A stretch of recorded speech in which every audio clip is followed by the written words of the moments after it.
কোনো মানুষই এটা দাবি করে বলতে পারবে না যে আমি আমার আমলের চ্যালেঞ্জে বলতেছি যে আমার আমলের চ্যালেঞ্জ দিয়ে আমি জান্নাতে যাব।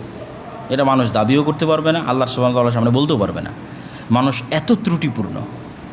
তো প্রত্যেকটা মানুষকে আসলে জান্নাতে যেতে হবে আল্লাহর ক্ষমার উপর ভিত্তি করে। নবীদেরও একই অবস্থা। আদম আলাইহিসসালাতু ওয়াস সালামও কিয়ামতের মাঠে বলবেন, আফসোস করবেন যে আমি যে ভুল করেছিলাম সেটি আল্লাহ ক্ষমা করেছে কিনা।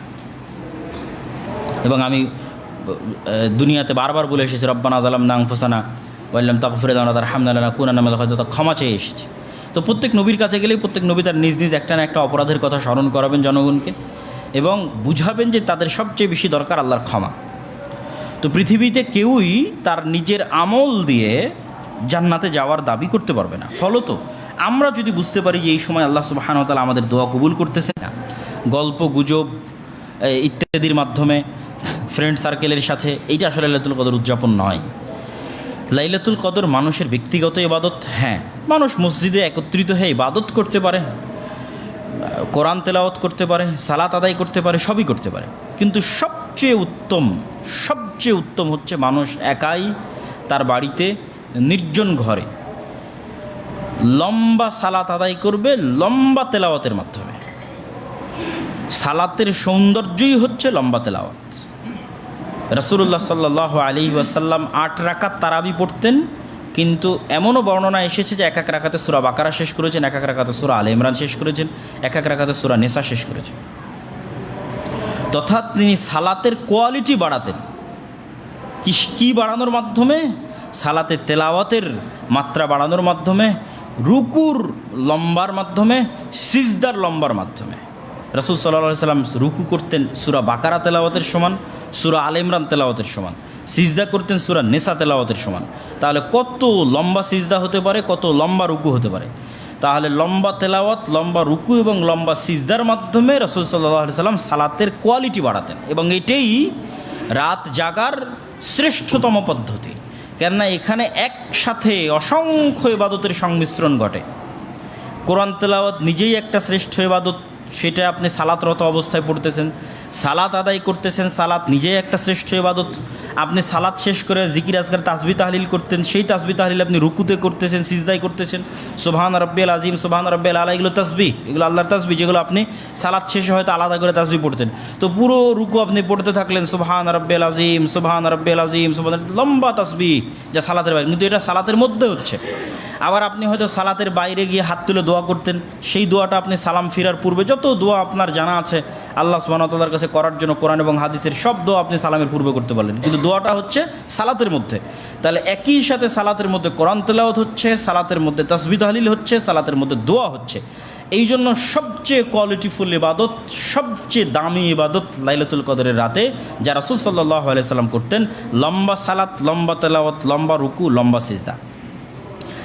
তারপরেও যদি মানুষের মন চায় তাহলে লম্বা ইবাদতের বাইরে এসে আলাদা করে কোরআন তেলাওয়াত করতে পারে।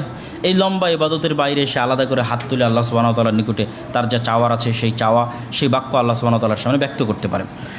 সম্মানিত উপস্থিতি, তো লাইলাতুল কদরের এই দীর্ঘ আলোচনা থেকে আল্লাহ সুবহানাহু ওয়া তাআলা আমাদেরকে চেষ্টা করার তৌফিক দান করুক। আমরা আল্লাহ সুবহানাহু ওয়া তাআলার নিকটে দোয়া করি যে আমরা জন্য রমাজানের যে শেষ 10 রাত আছে, এই 10 রাতকে যেন আমরা গুরুত্বের সাথে, পরিবার পরিজনের সাথে, আত্মীয় স্বজনের সাথে, ভাব গাম্ভীর্যের সাথে আল্লাহ সুবহানাহু ওয়া তাআলার ইবাদতের মাধ্যমে এই লাইলাতুল কদরের ব্যাপক বরকত এবং রহমত অর্জন করার আল্লাহ সুবহানাহু ওয়া তাআলা আমাদের সুযোগ দান করুক, আল্লাহুম্মা আমিন।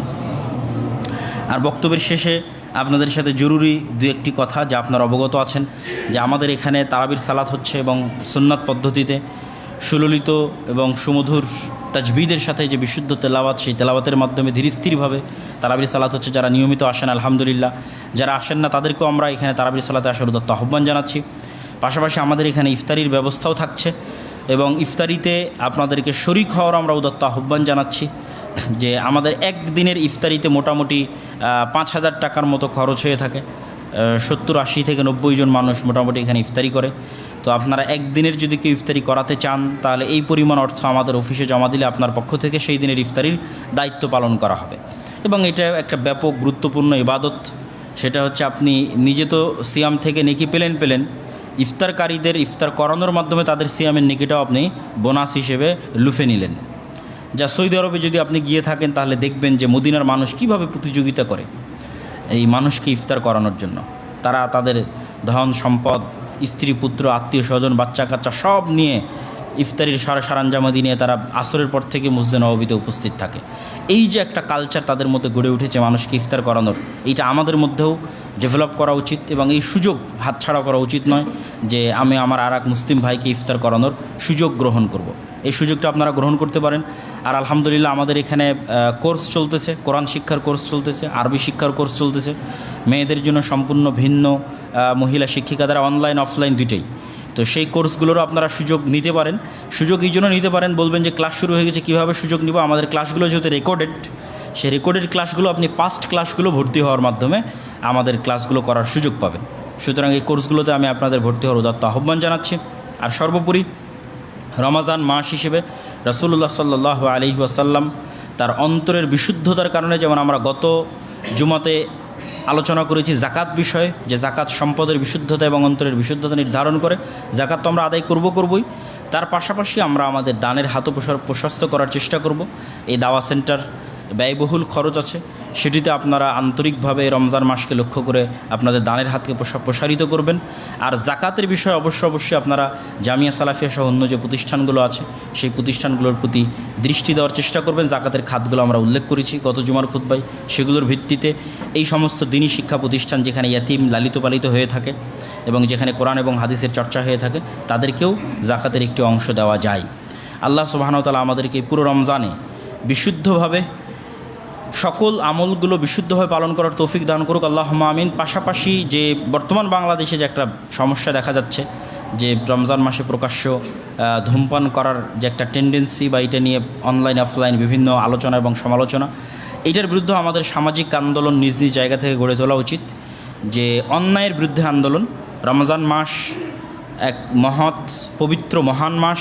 এই পবিত্র মহান মাসের অপবিত্রকরণ বা এই পবিত্র মহান মাসের সম্মানকে লঙ্ঘন করা এবং সেইটাকে আবার মানবাধিকারের নাম দেওয়া, এই ধরনের নেহায়াত নেক্কারজনক কাজের বিরুদ্ধে আমাদের সামাজিকভাবে আন্দোলন গড়ে তোলা উচিত। আমাদের আত্মীয় স্বজন, পাড়া প্রতিবেশী, আমাদের সন্তান সন্ততি কাউকে যেন আমরা এরকম বেহায়া বখাটে করে গড়ে না তুলি যে তাদের কারণে আমাদের দুর্নাম হয় সমাজে, পিতামাতার দুর্নাম হয় সমাজে।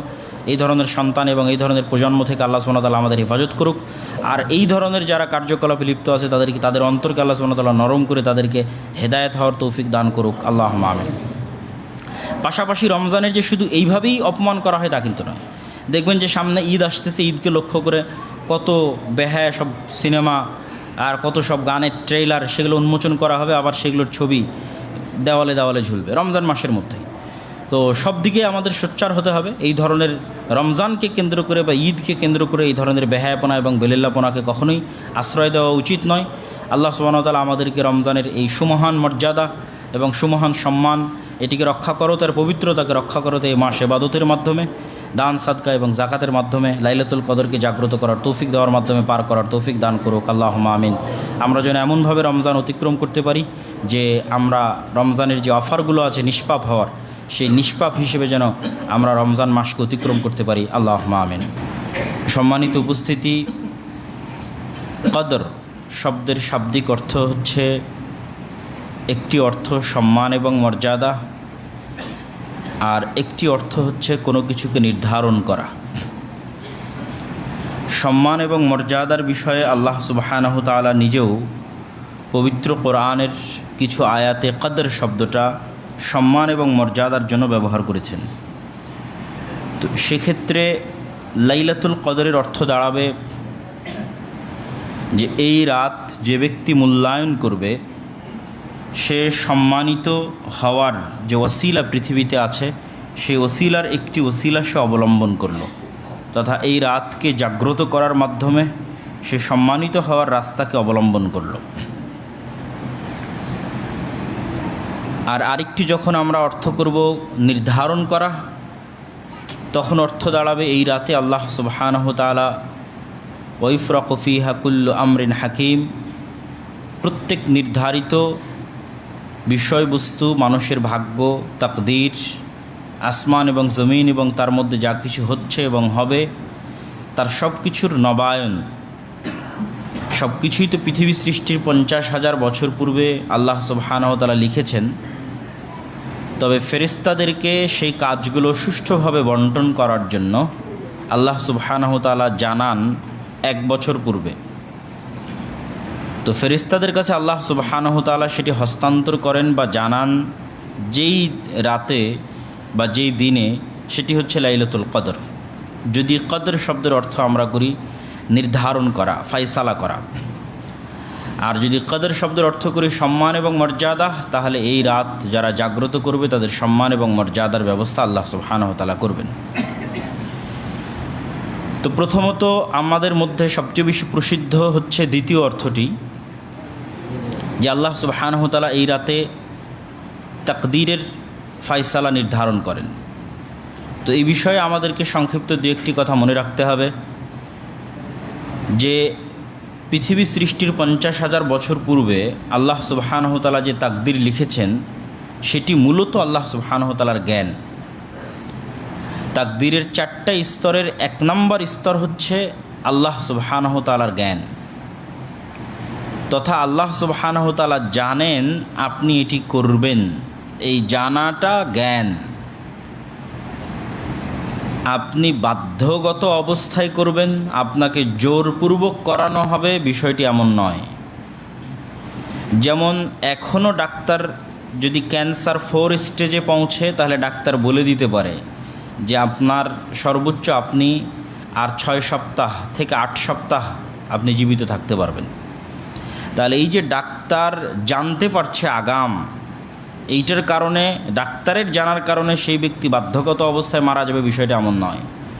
কিন্তু ডাক্তারকে যে জ্ঞান আল্লাহ সুবহানাহু ওয়া তাআলা দিয়েছে, সেই জ্ঞান থেকে সে জানতে পারছে যে এই ব্যক্তি মারা যাবে।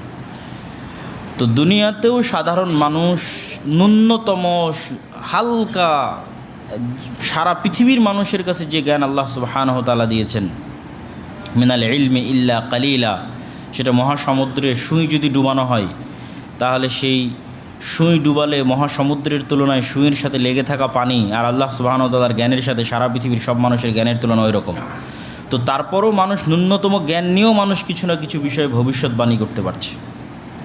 মানুষ জানতে পারছে যে আজকে বৃষ্টি হতে পারে, কালকে বৃষ্টি নাও হতে পারে, এতক্ষণ পর ঝড় হতে পারে, এত মাইল এত কিলোমিটার বেগে ঝড় হতে পারে। তো এই যে মানুষও জ্ঞান চর্চার মাধ্যমে আগাম জানতে পারছে, তাহলে যিনি সকল কিছুর জ্ঞান রাখেন তিনি অবশ্যই আগাম জানেন যে মানুষ কি করবে। এই জানাটাই তিনি লিখেছেন, লিখতে বলেছেন কলমকে, সেটি তাকদীর। তবে অবশ্যই মানুষ প্রত্যেক যে কাজ করে সেই কাজ আল্লাহ সুবহানাহু ওয়া তাআলার অনুমতিতেই করে। আল্লাহ সুবহানাহু ওয়া তাআলার এই অনুমতিকে বলা হয় পৃথিবী পরিচালনায় আল্লাহ সুবহানাহু ওয়া তাআলার ইচ্ছা। আল্লাহ সুবহানাহু ওয়া তাআলার দুটি ইচ্ছা, একটি হচ্ছে আল্লাহ সুবহানাহু ওয়া তাআলার শারঈ, আর একটি আল্লাহ সুবহানাহু ওয়া তাআলার কাউনি। শারআন আল্লাহ এটি চান যে ইবলিস হেদায়েত প্রাপ্ত হোক। এই চাওয়াতে আল্লাহ সুবহানাহু ওয়া তাআলার কোনো ত্রুটি নাই। আল্লাহ এটি চান যে আবু জাহাল হেদায়েত প্রাপ্ত হোক, আবু তালেব ইসলাম গ্রহণ করুক। চান বলেই মুহাম্মদ সাল্লাল্লাহু আলাইহি ওয়াসাল্লামের মতো নবীকে পাঠিয়েছেন, দাওয়াতি কাজের ব্যবস্থা করে দিয়েছেন, দাওয়াত পৌঁছানোর ব্যবস্থা করে দিয়েছেন, কোরআনকে সংরক্ষণ করে দিয়েছেন, মানুষের মধ্যে জ্ঞান ছড়িয়ে দেওয়ার জন্য, কোরআন ছড়িয়ে দেওয়ার জন্য আলেম ওলামার ব্যবস্থা করেছেন, মসজিদ মাদ্রাসার ব্যবস্থা করেছেন। মানুষ হেদায়েত হবে এরকম প্রত্যেকটা ওসাইল, প্রত্যেকটা কারণ এবং মাধ্যম পৃথিবীতে আল্লাহ রেখেছেন। তথা আল্লাহ সুবহানাহু ওয়া তাআলা চান যে মানুষ হেদায়েত প্রাপ্ত হোক, ফেরাউনও হেদায়েত প্রাপ্ত হোক, ইবলিসও হেদায়েত প্রাপ্ত হোক, আবু জাহলও হেদায়েত প্রাপ্ত হোক। কিন্তু ফেরাউন যেই মুহূর্তে আল্লাহ সুবহানাহু ওয়া তাআলাকে লঙ্ঘন করত, দাবি করছে আনা রাব্বুকুমুল আলা, আমি তোমাদের প্রতিপালক, অথবা ইবলিস যখন দাবি করছে যে আমি সিজদা করব না, তখন আল্লাহ সুবহানাহু ওয়া তাআলা জোর করে আর ইবলিসকে সিজদা করাননি। ইবলিস যে সিজদা করব না বলছে, আল্লাহ সুবহানাহু ওয়া তাআলা চাইলে ইবলিসকে জোর করে সিজদা করাতে পারেন, কেন তিনি হচ্ছেন খালিক, সৃষ্টিকর্তা। তিনি চাইলে ইবলিসকে তখনই মেরে ফেলতে পারেন, তার রূহ কবজ করে নিতে পারেন, তার মুখের বাক শক্তি ছিনিয়ে নিতে পারেন, তার শ্রবণ শক্তি ছিনিয়ে নিতে পারেন, কিন্তু আল্লাহ সুবহানাহু ওয়া তাআলা সেটি করেননি। তথা আল্লাহ সুবহানাহু ওয়া তাআলার দেওয়া ক্ষমতা ব্যবহার করেই সে পৃথিবীতে অনাচার এবং অন্যায় ছড়াচ্ছে। মানুষ যখন কোনো গুনাহের কাজে লিপ্ত হয় তখন সে আল্লাহর দেওয়া শক্তি ব্যবহার করে। আমরা যখন কান দিয়ে অশ্লীল জিনিস শুনি, আল্লাহ চাইলে আমাদের কানকে বধির করে দিতে পারেন, কিন্তু এই কানে শ্রবণ শক্তি আল্লাহই দিয়েছে। আমরা যখন অশ্লীল দৃশ্য দেখি, এই চোখে দৃষ্টিশক্তি আল্লাহই দিয়েছে। তথা প্রত্যেকটা কাজ করার সময় আল্লাহ সুবহানাহু তাআলার অনুমতি শামিল থাকে, ওই কাজের সাথে সম্পৃক্ত থাকে। আল্লাহ চাইলে সেটি আটকাতে পারেন, কিন্তু আল্লাহ পৃথিবীকে যে সেটআপের উপর তৈরি করেছেন, সেই সেটআপে এই ধরনের ব্যতিক্রম ঘটনা ঘটে না। আল্লাহ ছুরিকে তৈরি করেছেন কাটার জন্য, অন্যায়ভাবেও যদি কাটা হয় তো কেটে যাবে, তথা অন্যায়ভাবেও যদি একজন নিরপরাধ মানুষের উপর ছুরি চালায় তো ছুরি কাটবে, এটাই ছুরির কাজ। মানুষ রাসায়নিক দিয়ে বিভিন্ন পদার্থ দিয়ে বোমা তৈরি করেছে, তো ওইটার কাজই আল্লাহ নির্ধারণ করে রেখেছেন যে সে ফাটলে, বিস্ফোরণ ঘটলে মানুষ মারা যাবে। তো সেই বিস্ফোরণ যদি ফিলিস্তিনের সবচেয়ে পরহেজগার আল্লাহওয়ালা মানুষের উপর হয়, তবুও বিস্ফোরণ ঘটবে। এটাই পৃথিবীর নিয়ম, এভাবেই পৃথিবী সেট আপ হয়েছে। কিন্তু আল্লাহ সুবহানাহু ওয়া তাআলা কখনো কখনো আটকান, সেটাকেই বলা হয় মুআজিজা। যেমন ইব্রাহিম আলাইহিস সালাতু ওয়াস সালামকে আগুনে নিক্ষেপ করা হয়েছে, তা আগুনকে তো এই জন্যই আল্লাহ সৃষ্টি করেছে সে জ্বালিয়ে দিবে। তাতে তার মধ্যে ইমানদার নিক্ষেপ করা হোক আর কাফের নিক্ষেপ করা হোক, ইমানদার কি আগুন জ্বালায়নি? আল্লাহ সুবহানাহু ওয়া তাআলা সূরা বুরুজের মধ্যে বলেছেন, আস-সামা ইযাতিল বুরুজ ওয়াল ইয়াউমিল মাউউদ ওয়া শাহিদু ওয়া মাশহুদ। এই পুরো সূরা বুরুজের যে আসহাবুল উখদুদের ঘটনা আছে, তারা ইমানদার ছিল, তাদেরকে জ্বলন্ত আগুনে নিক্ষিপ্ত করেছে বাদশা, পুড়ে গেছে, মুমিন অবস্থায় পুড়ে গেছে। তো তাকদীরের এই স্তরগুলো আমাদের মাথায় রাখতে হবে, যে মানুষ স্বেচ্ছায় স্বাধীনভাবে কাজ করে, কিন্তু আল্লাহ সুবহানাহু ওয়া তাআলা জানেন যে মানুষ এটা করবে। তবে তাকদীরের মধ্যে পরিবর্তন হয়, সেই পরিবর্তন দোয়ার মাধ্যমে হয়, বিভিন্ন আমলের মাধ্যমে হয়। আল্লাহ সুবহানাহু ওয়া তাআলা চাইলে ফাআলুল লিমা ইউরিদ, যা ইচ্ছা তাই করতে পারেন। তো সেই তাকদীর নির্ধারণ করো তো আল্লাহ সুবহানাহু ওয়া তাআলা ফেরেশতাদের কাছে হস্তান্তর করেন যে রাতে, সেই রাতটি হচ্ছে লাইলাতুল কদর। লাইলাতুল কদরের গুরুত্ব এবং ফজিলত সম্পর্কে আল্লাহ সুবহানাহু ওয়া তাআলা পবিত্র কোরআনের সম্পূর্ণ ভিন্ন একটি সূরা অবতীর্ণ করেছেন। যদিও এই সূরা অবতীর্ণ হওয়ার কিছু শানে নুজুল পাওয়া যায়, সেই শানে নুজুলগুলোর সত্য মিথ্যা পড়ে, কিন্তু আমাদের এই মাসের গুরুত্ব বা এই দিনের গুরুত্ব বোঝার জন্য সেটি আমাদের জন্য সহযোগী বা উপকারী হতে পারে। দুইটা ঘটনা বর্ণিত আছে। একটি হচ্ছে, একদা রাসূলুল্লাহ সাল্লাল্লাহু আলাইহি ওয়াসাল্লাম যাকার রাজুলাম মিন বানি ইসরাঈল, বানি ইসরাঈলের একজন ব্যক্তির বর্ণনা রাসূল সাল্লাল্লাহু আলাইহি ওয়াসাল্লাম দিলেন, যে ব্যক্তি আল্লাহর রাস্তায় যুদ্ধ করেছে 1000 মাস। ফাআজিবাল মুসলিমুনা মিন যালিক। তো মুসলমানেরা এই কথা শুনে খুব আশ্চর্য হয়ে গেল। এটা একটা ঘটনা। আর আরেকটা ঘটনা হচ্ছে, একদিন রাসূলুল্লাহ সাল্লাল্লাহু আলাইহি ওয়াসাল্লাম বানু ইসরাঈলের 4 জন নবীর বর্ণনা দিলেন, আইয়ুব, জাকারিয়া, ইউশা বিন নুন এবং আরেকজন।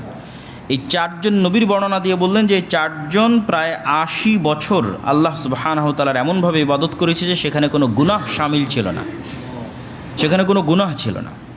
তো এই ঘটনা শুনেও মুসলিম উম্মাহ বা উম্মতে মুহাম্মাদি বা সাহাবী যারা ছিল তারা অত্যন্ত আশ্চর্য হলেন এবং তারা ভাবতে লাগলেন যে আমরা এরকম আমল কিভাবে করতে পারি, এই উম্মতের বয়স তো অনেক অল্প। তো অতীত উম্মতের বয়সের সাথে তুলনা করলে এই উম্মতের বয়স দিয়ে এই ধরনের ব্যাপক ইবাদত এবং তাদের সাথে প্রতিযোগিতায় টেকা বা অগ্রগামী হওয়ার কোনো সুযোগ নাই, কেননা বয়স সীমিত। তখন আল্লাহ সুবহানাহু ওয়া তাআলা জানিয়ে দিলেন মুহাম্মদ সাল্লাল্লাহু আলাইহি ওয়াসাল্লামকে যে এই উম্মতে মুহাম্মাদি তার অতীতের চলে যাওয়া উম্মতদের চাইতেও বেশি আমল করার সুযোগ পাবে। অল্প বয়স নিয়েও আমি তাদেরকে বিভিন্ন অফার সেট করে দিচ্ছি, যে এই অফারটা গ্রহণ করলে এতদিনের সমান নেকি, ওই অফার গ্রহণ করলে এতদিনের সমান নেকি। তার মধ্যে সবচেয়ে বড় একটা অফার হচ্ছে লাইলাতুল কদর। 1 রাতের ইবাদত 80 বছরের চাইতেও বেশি সময় ইবাদতের নেকি দিবে। 1000 মাস ইবাদতের চাইতেও বেশি ইবাদতের সমান নেকি আমাদেরকে আল্লাহ সুবহানাহু ওয়া তাআলা দিবেন। এটা একটা অফার, সেই অফারের নাম হচ্ছে লাইলাতুল কদর। আল্লাহ সুবহানাহু ওয়া তাআলা কোরআন মাজিদে বলেন, ইন্না আনজালনাহু ফি লাইলাতিল কদর, নিশ্চয় আমি এই পবিত্র কোরআন অবতীর্ণ করেছি লাইলাতুল কদরের রাতে। পবিত্র কোরআনের আরেক আয়াতে আল্লাহ সুবহানাহু ওয়া তাআলা বলেন, ইন্না আনজালনাহু ফি লাইলাতিন মুবারাকা, আমি এই পবিত্র কোরআন অবতীর্ণ করেছি বরকতময় রাতে। তথা ওই আয়াত এবং এই আয়াত, 2 আয়াত মিলালে এটি স্পষ্ট যে লাইলাতুল কদরের রাত বরকতময় রাত। কেন বরকতময় রাত তারও বর্ণনা আয়াতের শেষের দিকে আসবে, তখন আমরা শুনবো ইনশাল্লাহ। ওয়ামা আদরাকা মা লাইলাতুল কদর, হে নবী, আপনি কি জানেন লাইলাতুল কদর কি? তো লাইলাতুল কদর কি এইটির গুরুত্ব তুলে ধরার জন্য বলার ঢং এরকম, এবং এই ঢঙে আল্লাহ সুবহানাহু ওয়া তাআলা কোরআন মাজিদের আরও বিভিন্ন জায়গায় বলেছেন, এবং রাসূল সাল্লাল্লাহু আলাইহি ওয়াসাল্লামও এই ঢঙে বহু হাদিস সাহাবীদেরকে সম্বোধন করেছেন। যেমন আল্লাহ বলছেন, আল কারিআতু মাল কারিআহ ওয়া মা আদরাকা মাল কারিআহ, ভয়ঙ্কর আওয়াজ, বিকট আওয়াজ, প্রলয়ঙ্করী, ভয়ঙ্কর ভয়াবহ আওয়াজ। তোমরা কি জানো ভয়ঙ্কর প্রলয়ঙ্করী বিকট ভয়াবহ আওয়াজ কি? তো ওই জিনিসটার প্রতি আগ্রহ তৈরি করার জন্য বলার ধরনটা এমন। রাসূল সাল্লাল্লাহু আলাইহি ওয়াসাল্লামও কোনো একটা গুরুত্বপূর্ণ বিষয় বললে সাহাবীদের এভাবে বলতেন, তোমরা কি জানো গীবত কি? আতাদরুনা মাল গীবাহ, গীবত কাকে বলে তোমরা কি জানো? তখন সাহাবীরা বলতেন, আল্লাহু ওয়া রাসূলুহু আলাম, আল্লাহ এবং আল্লাহ রসুল ভালো জানেন। তো ঠিক আল্লাহ সুবহানাহু ওয়া তাআলা ওই স্টাইলে বলতেছেন, ইন্না আনজালনাহু ফি লাইলাতিল কদর, আমি তো কোরআন অবতীর্ণ করেছি লাইলাতুল কদরে, কিন্তু তোমরা কি জানো লাইলাতুল কদর কি? ওয়া মা আদরাকা মা লাইলাতুল কদর, তোমরা কি জানো লাইলাতুল কদর কি? যাতে মানুষের আগ্রহ তৈরি হয় এই বিষয়টা জানার জন্য যে আসলে কি লাইলাতুল কদর। যে রাতের কথা আল্লাহ বলছেন এই রাতে কোরআন অবতীর্ণ করেছেন, আবার আল্লাহ জিজ্ঞেস করছেন সেই রাত কি, তখন আল্লাহ এবার নিজেই উত্তরে বলছেন, লাইলাতুল কদরি খায়রুম মিন আলফি শাহর, লাইলাতুল কদর হচ্ছে 1000 মাসের সমান না, 1000 মাসের চাইতেও শ্রেষ্ঠ। তো এখানে মুফাসসিরিনে কেরাম ব্যাখ্যায় লিখেছেন যে আরবিতে যখনই সীমাহীন কোনো সংখ্যার নির্ধারণ করার জন্য মানুষ বাক্য ব্যবহার করে, যেমন আমরা আমাদের বলার ধরনের সময় বলি যে সে লাখ লাখ টাকার মালিক, আসলে কত লাখ টাকার মালিক সেটা তো জানি না, কোটি কোটি টাকার মালিক, মানে অসংখ্য টাকার মালিক। তো ঠিক আরবিতে বলার গতি হচ্ছে যখন কোনো কিছুকে সীমাহীন বোঝানোর চেষ্টা করা হয় তখন বলা হয় হাজার বা হাজার হাজার। তো এখানে হাজার দ্বারা নির্ধারিতই হাজার এটা নয়। নির্ধারিতই হাজার কেন নয় তার দলিল কিন্তু আয়াতের মধ্যেই আছে। আল্লাহ বলছেন হাজারের চেয়েও শ্রেষ্ঠ, তাহলে তো হাজারে তিনি সীমাবদ্ধ করেননি। তাহলে যেহেতু হাজারে সীমাবদ্ধ করেননি, আর যেহেতু তৎকালীন এবং বর্তমান আরবি ভাষাতেও কোনো একটা কিছুর সীমাহীন বোঝানোর জন্য বলা হয় হাজার হাজার, তথা লাইলাতুল কদর এরকম হাজারো মাসের ইবাদতের চাইতে উত্তম। তো কত উত্তম আল্লাহ সুবহানাহু ওয়া তাআলা ভালো জানেন। সুতরাং এটিকে নির্ধারিত করার কোনো সুযোগ নাই যে এই হাজার মাসের জন্যই বা হাজার মাসের মতোই এটা নির্ধারিত করার সুযোগ নাই। আরবি ভাষার দৃষ্টিতেও, আরবি সাহিত্যের দৃষ্টিতেও সুযোগ নাই, আর কোরআনের এই আয়াতের শাব্দিক অনুবাদ করলেও সুযোগ নাই। তারপর আল্লাহ সুবহানাহু ওয়া তাআলা বলছেন, তানাজ্জালুল মালাইকাতু ওয়ার রূহু ফিহা বিইذনি রাব্বিহিম মিন কুল্লি আমর। তানাজ্জাল, আরবিতে যখন তানাজ্জাল বা তাতানাজ্জাল শব্দ ব্যবহার হয় তখন ধারাবাহিকভাবে অবতীর্ণ হতেই থাকে। তো তানাজ্জাল বা তাতানাজ্জালুল মালাইকা, ফেরেশতাগণ, ও রূহ মানে জিবরিল আমিন, জিবরাইল আলাইহিস সালাতু ওয়াস সালাম, ফেরেশতাগণ আর ফেরেশতাদের নেতা জিবরাইল আলাইহিস সালাতু ওয়াস সালাম এই রাতে অবতীর্ণ হতে থাকেন পৃথিবীতে বিইজনি রাব্বিহিম মিন কুল্লি আমর, তাদের প্রতিপালকের অনুমতিতে তথা তাদের প্রতিপালকের আদেশে জিবরাইল এবং ফেরেশতাগণ এই রাতে জমিনে অবতীর্ণ হতে থাকেন। অসংখ্য হাদিসে রাসূলুল্লাহ সাল্লাল্লাহু আলাইহি ওয়াসাল্লাম বলেছেন যে লাইলাতুল কদরের রাতে এত বেশি পরিমাণে ফেরেশতা অবতীর্ণ হয় যে পৃথিবীর কোনো ইঞ্চি জায়গা খালি থাকে না, ধূলিকণা বালিকণা, যেখানে আল্লাহ সুবহানাহু ওয়া তাআলার কোনো ফেরেশতা আল্লাহর জিকির আজকার এবং তাসবিহ তাহলিলে ব্যস্ত থাকে না। তো এটি এই অংশটুকুর ব্যাখ্যা। যখন শুরুতে বলেছিলাম যে ইন্না আনজালনাহু ফি লাইলাতিন মুবারাকাহ, যে এই রাত বরকতময় রাত, তো আপনারা খুব ভালোভাবেই জানেন যে বরকতের মাত্রা অনুযায়ী ফেরেশতা অবতীর্ণ হয়। যখন কোথাও কোরআন তেলাওয়াত হয় সেখানে ফেরেশতা আসে, কেন বরকত অবতীর্ণ হয়। যেখানেই বরকতের কথা আছে সেখানেই ফেরেশতা আসে, যেখানে বরকত নাই সেখানে ফেরেশতা নাই, সেখানে শয়তান। সেটা বাড়িতে প্রবেশের ক্ষেত্রে হোক, খাওয়ার ক্ষেত্রে হোক, প্রত্যেকটা ক্ষেত্রে, কোরআন তেলাওয়াতের ক্ষেত্রে হোক, একটা মাজলিসুজ জিকির ইসলামী আলোচনা অনুষ্ঠান হোক, হাফাতহুমুল মালাইকা, বরকত অবতীর্ণ হওয়ার মাত্রা অনুযায়ী ফেরেশতা অবতীর্ণ হয়। তথা বরকতের মাত্রা কম, ফেরেশতার সংখ্যা কম, বরকতের মাত্রা বেশি, ফেরেশতার সংখ্যা বেশি, ঝাঁক ধরে ফেরেশতা আসে। তো লাইলাতুল কদর কি পরিমাণ বরকতময় হতে পারে, লাইলাতুল কদরের বরকত কতটা সীমাহীন এবং কতটা অগণিত অসংখ্য হতে পারে যে এত বেশি পরিমাণে ফেরেশতা অবতীর্ণ হয় বরকত নিয়ে, বরকতের সাথে, যে পৃথিবীতে 1 ইঞ্চি জায়গা খালি থাকে না যেখানে ফেরেশতা থাকে না। তাহলে এত বেশি সংখ্যক ফেরেশতা অবতীর্ণের সাথে কানেকশন হচ্ছে বরকতের। তাতানাজ্জালুল মালায়েকাতু রূহ, জিবরাইল আমিন নিজে অবতীর্ণ হয় এবং কোটি কোটি অগণিত ফেরেশতা অবতীর্ণ হয় এবং পৃথিবীর 1 ইঞ্চি জায়গা খালি থাকে না ফেরেশতা থেকে। মানে ওই রাতে এত বেশি পরিমাণে বরকত অবতীর্ণ হয়। সালামুন হিয়া হাত্তা মাতলাইল ফাজর, এই বরকত অব্যাহত থাকে সূর্যোদয় পর্যন্ত, ফজরের আজান পর্যন্ত, ফজর পর্যন্ত এই বরকত অবতীর্ণ অব্যাহত থাকে। সম্মানিত উপস্থিতি, এই আমরা একটি সূরার অনুবাদ করলাম হালকা সংক্ষিপ্ত ব্যাখ্যা সহ, যে সূরাটা মূলত লাইলাতুল কদর কেন্দ্রিক একটি সূরা। লাইলাতুল কদর সম্পর্কে রাসূলুল্লাহ সাল্লাল্লাহু আলাইহি ওয়াসাল্লাম এবং তার সাহাবী তারা কেমন কি ইবাদত করতেন এবং কি ফজিলত বর্ণনা করেছেন সে বিষয়ে আমরা দু একটি হাদিস দেখি।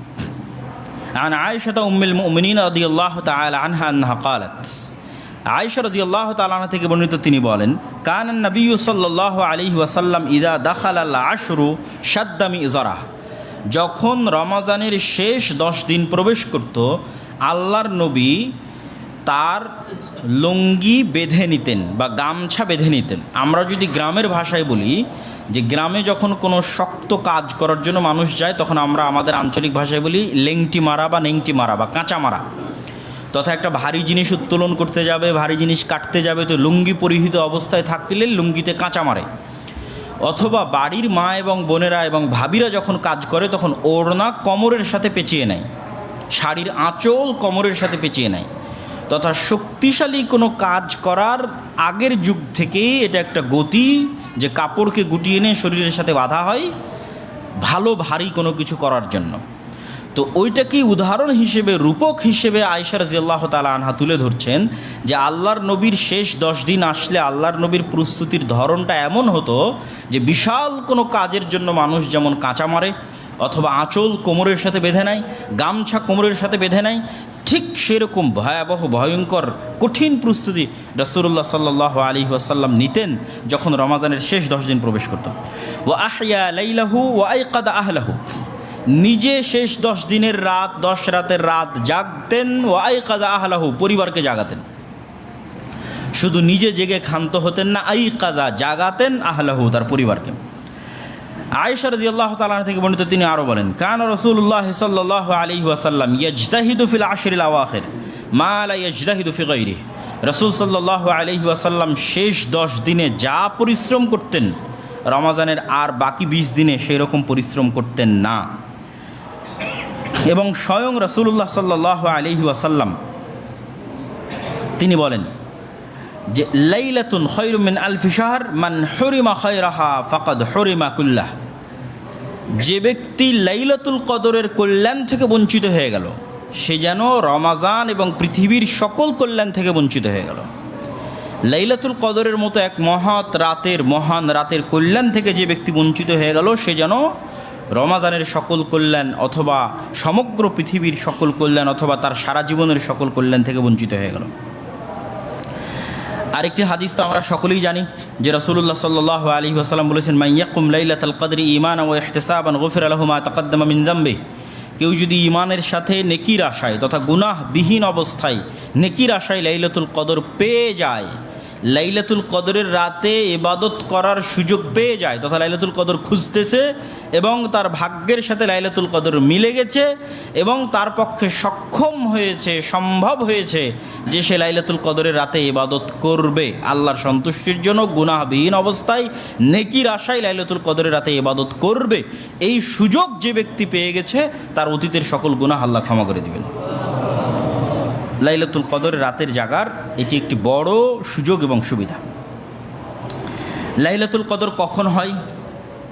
রাসূলুল্লাহ সাল্লাল্লাহু আলাইহি ওয়াসাল্লামের এই মর্মে অসংখ্য এবং বিভিন্ন বিবরণ রয়েছে, যেই বিবরণগুলোর অসংখ্য হাদিস এই মর্মে পাবেন।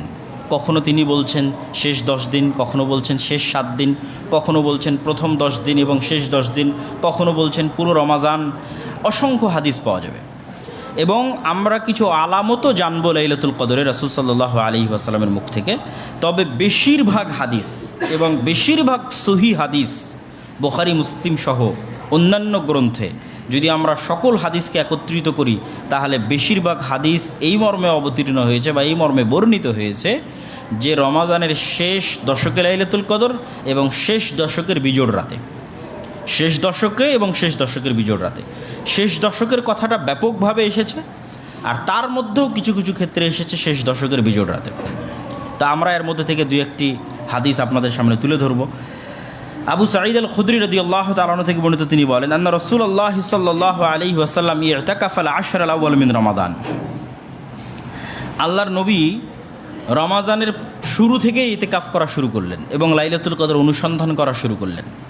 তো তিনি রমাজানের প্রথম 10 দিন ইতিকাফ করলেন, তারপরে রমাজানের মধ্যের 10 দিন ইতিকাফ করলেন, তারপরে শেষ 10 দিন ইতিকাফ করবেন। এরকম সময় রাসূল সাল্লাল্লাহু আলাইহি ওয়াসাল্লাম সাহাবীদের ডেকে বলছেন, ইন্নী ইতাকাফতুল আশর আল আউয়াল আলতামিসু হাদিহিল লাইলা সুম্মা ইতাকাফতুল আশর আল আওসাত সুম্মা উতিতু ফাকিলা লাহা ইন্নাহা ফিল আশরিল আওয়াখির। যে আমি রমাজানের প্রথম 10 দিন ইতিকাফ করে লাইলাতুল কদর অনুসন্ধান করেছি, রমাজানের মধ্যের 10 দিন অনুসন্ধান করে লাইলাতুল কদর অনুসন্ধান করে রাত্রি জাগরণ করেছি এবং ইতিকাফ করেছি। আমার মনে হচ্ছে যে লাইলাতুল কদর ইন্নাহা ফিল আশরিল আওয়াখির, রমাজান মাসের শেষ 10 দিন। ফামান আহাব্বা মিনকুম ইয়াতাকিফ ফালিয়াতাকিফ।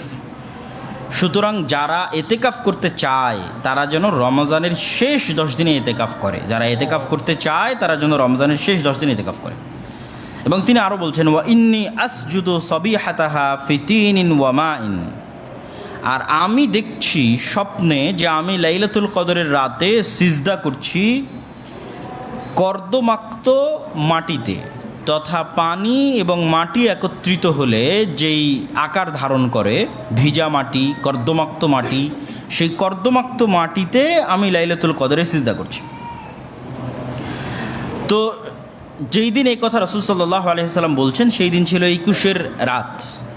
তো সাহাবা একরাম বর্ণনা দিচ্ছেন যে কদ কামা ইলা সুবহি ফামাতারাতিস সামা ফাওয়াকাফা আল মসজিদ ফাআবসারতু الطين والماء فخرج حين فرغ من صلاة الصبح وجبينه وروثة أنفه فيهما الطين والماء। বলছে এই রাতে আসমান বৃষ্টি বর্ষণ করলো, 21 রাতে। ফামাতারাতিস সামা, আসমান বৃষ্টি বর্ষণ করলো, মানুষজন মসজিদেই আটকা থেকে গেল, বাড়িতে যেতে পারলো না। ফাআবসারতু الطين والماء। তো রাসূল সাল্লাল্লাহু আলাইহি ওয়াসাল্লাম ফজরের সালাত আদায় করালেন এবং ফজরের সালাত শেষে যখন মসজিদ থেকে বের হচ্ছেন তখন আমরা তার কপালে এবং তার নাকে কর্দমাক্ত মাটি লেগে থাকতে দেখছি। যে ওয়া জাবিনুহু ওয়া রাউসাতু আনফিহি ফীহিমা তিন ওয়াল মা, তার কপাল এবং তার নাকে পানি এবং মাটি লেগে আছে। ওয়াইদা হিয়া লাইলাতু 21 মিনাল আশরিল আওয়াখির। যদিও এইটা তখনকার 21 রাতের বর্ণনা সাহাবায়ে কেরাম দিচ্ছেন, কিন্তু নির্ধারিতভাবে কোনো মুহাদ্দিস বা আলেম ওলামা তারা নির্ধারিতভাবে কোনো রাতকে নির্ধারিত করতে নিষেধ করেছেন এবং রাসূল সাল্লাল্লাহু আলাইহি ওয়াসাল্লামও কোনো রাতকে সেভাবে নির্ধারিত করেননি। এবং বহু হাদিসে, যেটা আমি বারবার বলতেছি, বহু হাদিসে রাসূল সাল্লাল্লাহু আলাইহি ওয়াসাল্লাম বলছেন ইলতামিসুহা ফিল আশরিল আওয়াখির, তোমরা শেষ 10 দিনে লাইলাতুল কদর অনুসন্ধান করো এবং শেষ 10 দিনের বিজোড় রাত্রিতে তোমরা লাইলাতুল কদর অনুসন্ধান করো।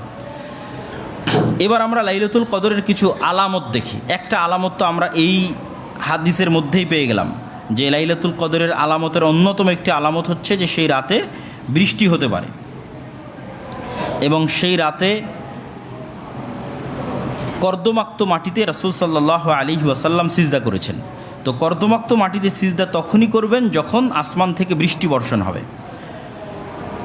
তো অন্যান্য হাদিসে রাসূলুল্লাহ সাল্লাল্লাহু আলাইহি ওয়াসাল্লাম লাইলাতুল কদরের যে আলামতগুলো তুলে ধরেছেন সেই দু একটা আলামত আমরা আপনাদের সামনে তুলে ধরব। তার আগে আরও একটি হাদিস যে আল্লাহর নবী লাইলাতুল কদর নির্ধারিত করেননি, এই মর্মে একটা স্পষ্ট হাদিস। আন উবাদা ইবনে সামিত রাদিয়াল্লাহু তাআলা আনহু থেকে বর্ণিত, তিনি বলেন খারাজা রাসূলুল্লাহ সাল্লাল্লাহু আলাইহি ওয়াসাল্লাম লিয়ুখবিরানা বিলাইলাতিল কদর। একদিন আল্লাহর নবী আমাদের মধ্যে বের হলেন এবং তিনি আমাদেরকে সংবাদ দিতে চাইলেন কবে লাইলাতুল কদর। ফাতালাহা রাজুলানি মিনাল মুসলিমিন। তো মুসলমানদের দুইজন ব্যক্তি পরস্পরে মারামারি করছিল। আল্লাহর নবী বের হয়ে দেখেন যে দুইজন মুসলমান মারামারি করতেছে।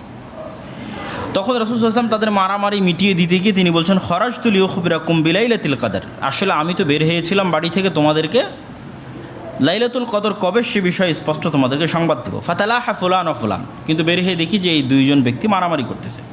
ফারুফে, তো লাইলাতুল কদর কবে এই জ্ঞানটা আমার থেকে উঠিয়ে নেওয়া হয়েছে।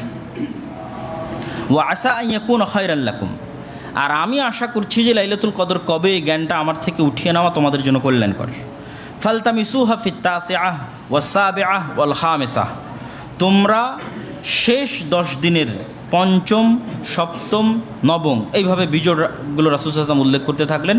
এই বিজোড়গুলোতে তোমরা অন্বেষণ করতে থাকো। তো পঞ্চম, শেষ 10 দিনের পঞ্চম সপ্তম মানে রমাজান শেষ হতে আর 5 দিন বাকি, রমাজান শেষ হতে আর 7 দিন বাকি, রমাজান শেষ হতে আর 9 দিন বাকি, রমাজান শেষ হতে আর 3 দিন বাকি, এইভাবে হিসাবটা হচ্ছে এইভাবে।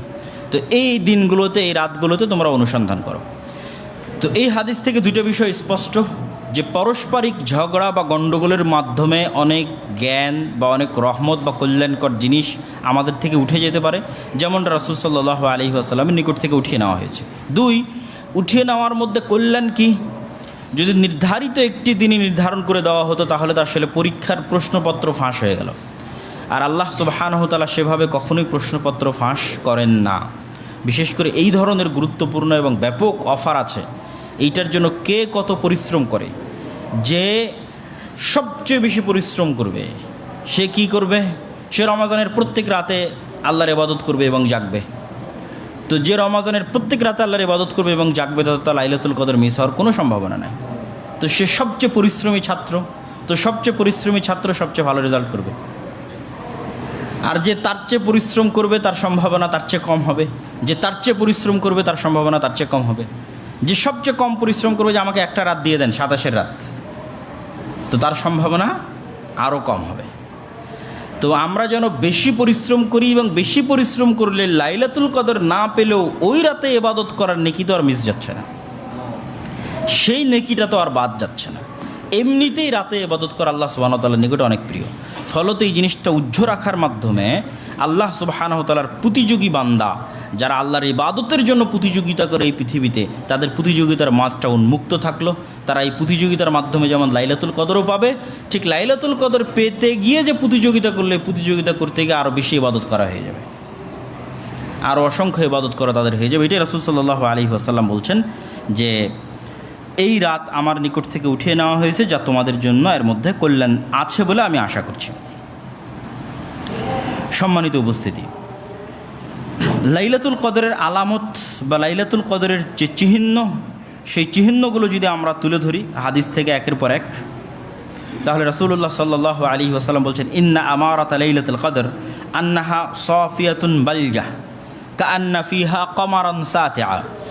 লাইলাতুল কদরের রাত অনেক স্বচ্ছ ও পরিষ্কার এবং উজ্জ্বল চাঁদ বিশিষ্ট তথা গুমট ঘন অন্ধকারাচ্ছন্ন রাত নয়। সাকিনাতান সাজিয়াহ, খুবই শান্ত শিষ্ট। পৃথিবীর আবহাওয়া পরিবেশ প্রচণ্ড অস্থিতিশীল নয়।